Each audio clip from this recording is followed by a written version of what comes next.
Yo, what's up? Welcome back to another episode of the SWUS NBA playoffs on Tuesday night. We got Pacers, Knicks Game 5, and we got T-Wolves, Nuggets Game 5. Both these series are knotted up at 2-2 apiece. So, yeah, let's get it started. I actually completely forgot to add how last night went. So, in the Celtics game, we actually ended up putting down a same-game parlay. Right before it started, it was Celtics money line and Peyton Pritchard over 7.5 points. So that hit. It wasn't posted on the ticket or anything. It was just something in the Discord. But my main bet today was Oklahoma City. They are up 5 with a minute left. So I'm hoping by the time you're watching this, I won. This is my biggest bet of the playoffs, 1.25 units. I liked Oklahoma City a lot tonight. So hopefully by the time you're watching this, I won that. Live show, we're going to do 3:30 p.m. Eastern time because we're doing WNBA too. So 3:30 p.m. Eastern time will be NHL playoffs, then WNBA, then NBA playoffs, then MLB. It'll be a loaded live show. That's at 3:30 p.m. Eastern time. So I will see you then.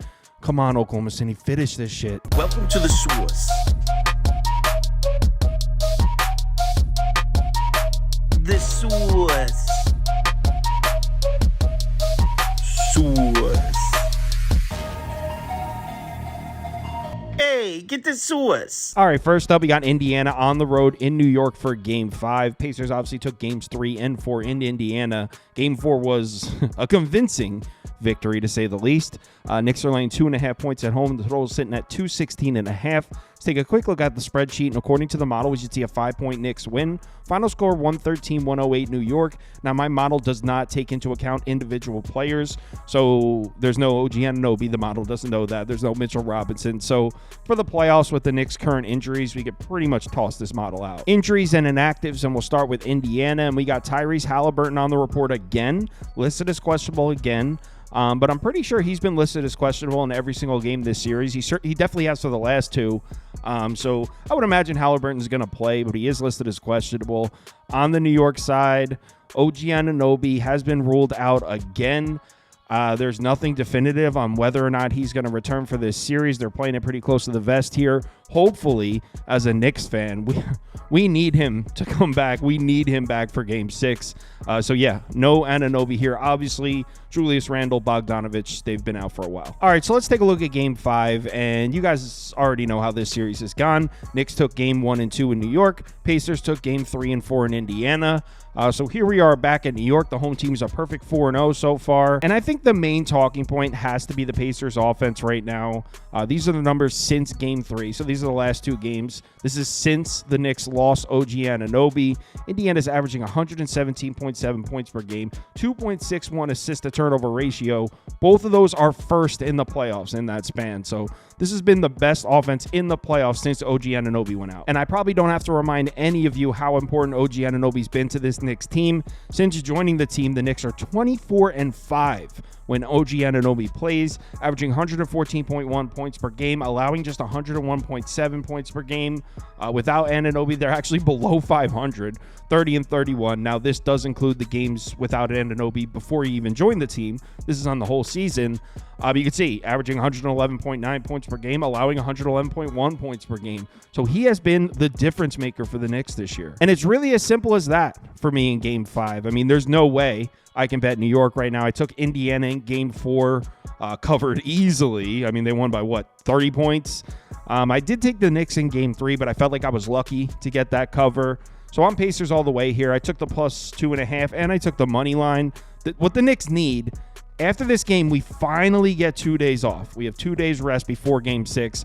We need, by some miracle, OG Anunoby to return because even Jalen Brunson doesn't look 100% right now. So as a Knicks fan, I'm rooting New York here, but as a sports bettor, it's Indiana all the way. Indiana plus 2.5 and Indiana money line. As far as the total, I mean, I like the Pacers team total over and the Knicks team total under. So I don't know if I would make a pick on the game total.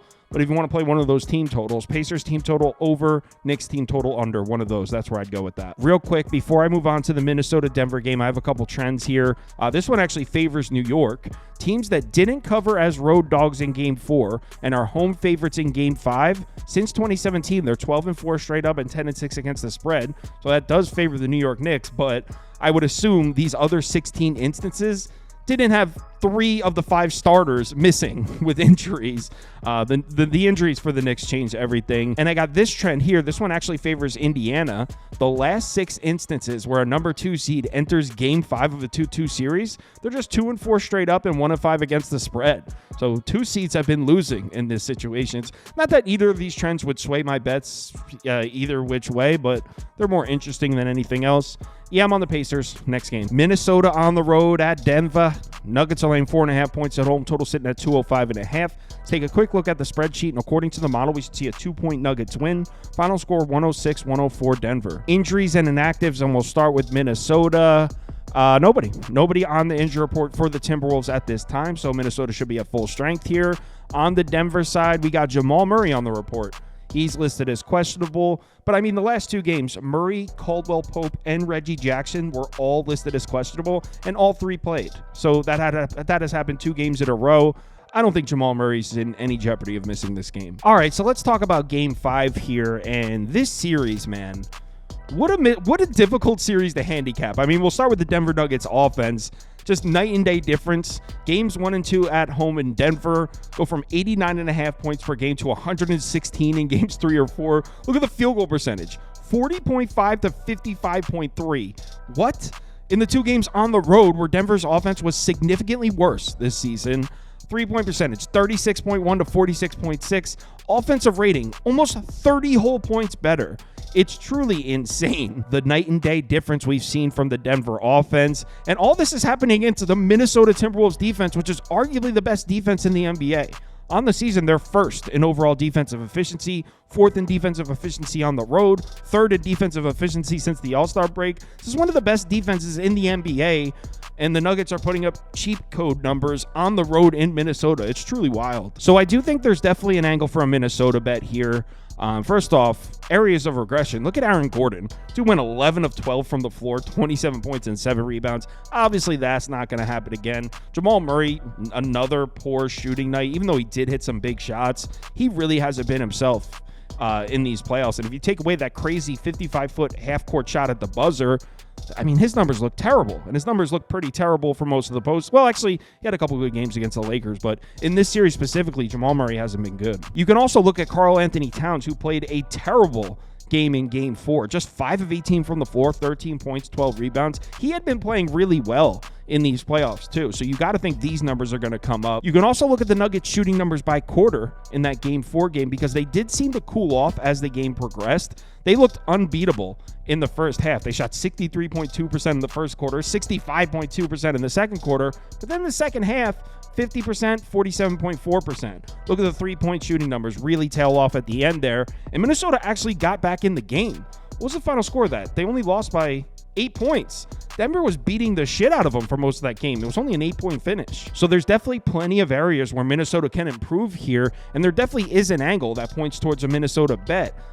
My question is there much room for improvement for the Minnesota offense? Now, I know if you compare it to their numbers from the rest of the playoffs, there's plenty of improvement. I mean, first 6 games, they had a 120.8 offensive rating, 114.2 points per game, shooting almost 49% from the floor, almost 38% from 3.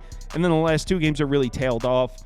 I mean, offensive rating down 15 points, averaging 16 less points per game, 45.8% from the floor. 3-point shooting has tailed off a bit too. So if you use this comparison right here and use the playoffs as your sample size, you could say, hey, Minnesota's offense is bound to bounce back, right? But here's the thing, and I was talking about this before game 4, this Minnesota offense really wasn't very good for most of this season. I mean, here are their numbers post All-Star break, just 19th in offensive efficiency, 13th in effective field goal percentage. These numbers aren't very good. This is a pretty average to below average offense this year.